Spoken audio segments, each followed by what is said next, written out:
अस्सलाम वालेकुम। अपने अल्लाह से इस कदर दुआ मांगो कि अल्लाह बिल्कुल हमारे सामने खड़ा है।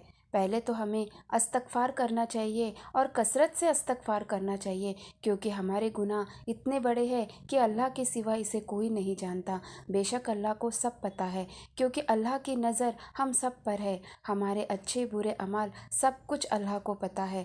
सोचो, अगर हमने अपने गुनाहों की माफ़ी नहीं मांगी और हम इस दुनिया से रुखसत हो गए तो हमारा हश्र क्या होगा, वो मंज़र क्या होगा जब हमारे अपने हमें कब्र में दफना के वापस चले जाएंगे। चारों तरफ सिर्फ अंधेरा ही अंधेरा होगा, तन्हाई, सन्नाटा, गर्मी और हम अकेले। हमारी चीख पुकार सुनने वाला भी कोई नहीं होगा और इस हालत में अल्लाह के सामने हमारे अमाल पेश होंगे। हम गुनाहों से भरे क्या मुंह लेकर हम अल्लाह के सामने जाएंगे।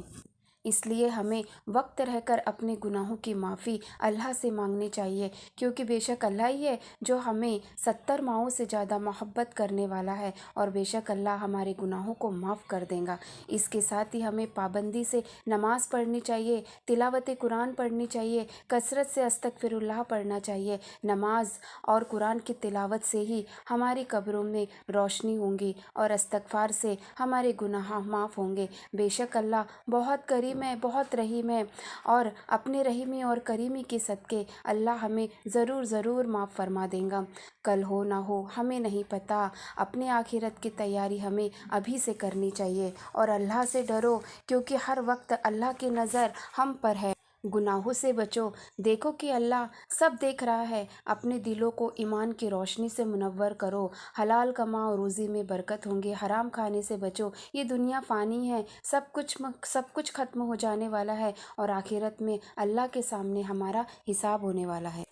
हमारी ज़िंदगी में हम अपनी ज़रूरतें पूरी करने में इतने मशगूल हो जाते हैं कि हमारे पास अल्लाह को शुक्र अदा करने का भी वक्त नहीं रहता, जबकि हमें हर हाल में अल्लाह का शुक्र अदा करना चाहिए और अल्लाह के लिए हमें वक्त निकालना चाहिए। अल्लाह को इबादतगार लोग बहुत पसंद है, अल्लाह को सजदे में दुआ मांगने वाले लोग बहुत पसंद हैं।